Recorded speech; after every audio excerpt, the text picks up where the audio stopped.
guy came back a week later and he says, can I get that for the rest of my calves? Because the optics, just to look into his first 2 pens that were on Precision Microbes and his other 2 pens that weren't, just as in seemed to be thriving better slick sheen on their coat, livelier was the big thing, as in they were up ready to suck. Okay, my name is Eamon O'Connell, I'm a vet in Nenagh, County Tipperary, and today we're on the farm of Shane Hanrahan, just outside Nenagh. Okay, we're at the 1st of December, so we're 6 weeks away from calving on a lot of farms. So it's the calm before the storm, really. Calf scour is a thing we see every spring. It's something we are consistently dealing with spring year on year.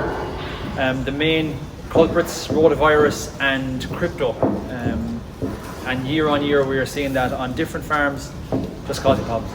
So previously, if we went to an outbreak of calf scour, we were probably 3 or 4 days into the outbreak. The first thing we were doing was most likely looking at a calf that was dehydrated, giving him fluids, IV fluids, hanging up a drip bag. From there then we were looking at the rest of the calves, and obviously they were losing fluid, so we're keeping them hydrated. We were going with milk feeds morning and evening and intermittent electrolyte feeds. So milk in the AM, electrolytes at dinner time, milk at PM and electrolytes at night. We really weren't paying any attention to gut health, we were looking at just keeping them hydrated to get out the other end of the scour.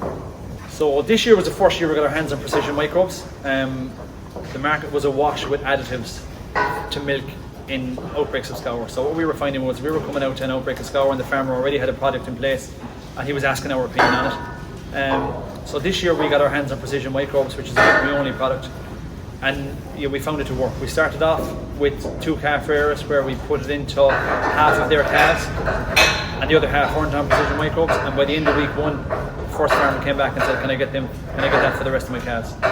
The vigour was improved, coat was improved, and their just general drive was improved.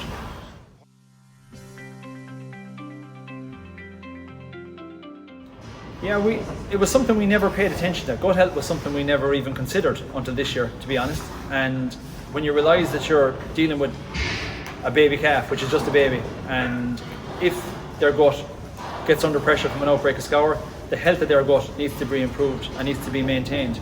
And it's linked to their immune system as well. That's very, very important to say. Final thoughts on Precision Microbes is now we have a product that there is science behind and we have seen to work on the ground.